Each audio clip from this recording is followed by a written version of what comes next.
My coworker tricked me into seeing a naked picture of himself on his phone. My F24 coworker David M36 called me over to his truck after work as people were leaving. We were talking about work, and once we were alone he motioned to his phone about showing a picture of himself to another coworker, Brenda F56, that day at lunch. He has shared younger military pictures of his past to many coworkers, so I assumed it was that. He's known to be a kinda weird guy but ultimately sweet and innocent, and I was semi-close with him as a work confidant. He laid the phone face down on his truck and said, "Here if you want to see it." I picked up the phone and it was a full-body picture of him sitting naked holding his erect dick. He might as well have pulled his pants down in front of me. I have a history of SA, so it really caught me off guard. I freaked out and threw the phone at him. I asked WTF, and what Brenda did said. He said he overheard Brenda and I talking about guys we were seeing, and he had to walk around knowing he had this big secret he couldn't share. I was scared since we were now alone in the parking lot, so I made my way through the rest of the convo best I could without breaking down. The next day I spoke to B, and B admitted it was weird but basically brushed it off. I was so angry and felt so violated and disrespected.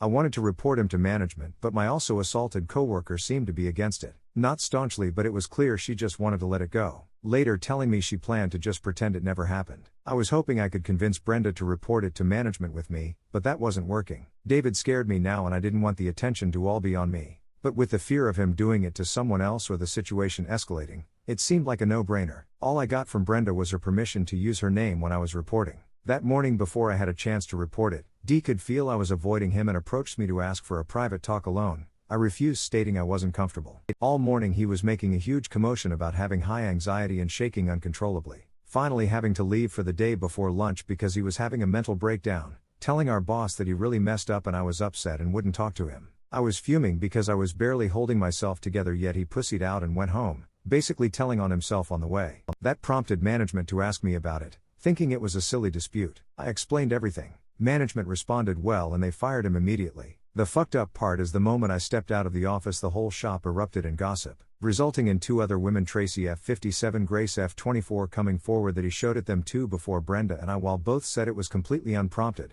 they both say it wasn't worth getting him in trouble over. Both incidents being months before, both remaining close friends with him. Tracy was the first victim and said to me if she would have said something months ago then she would have saved 3 people. Yet she was the first to run and gossip about it. I am so upset because months pass, and she didn't say a single word, continued to be his friend, and the moment I stand up for us she gossips to the whole shop about it. Where was this talk months ago? In a matter of hours word spread throughout the workplace, everyone began offering their opinion. The overall consensus being one of jokes and acting casual about it. It's the newest hot gossip. Yeah, sure, it's over the line, but nobody is showing any concern. 2 mature women in their 50s just brushing it under the rug. I can't see this as anything but overt sexual abuse. Has the general population been desensitized to unsolicited dick pics? Are there laws against a person tricking someone into voluntarily looking at obscene images of himself? TLDR, I was tricked into looking at a male coworker's dick pic. I reported it to management and he was fired. I feel like everybody is now gaslighting me into believing it's not a big deal.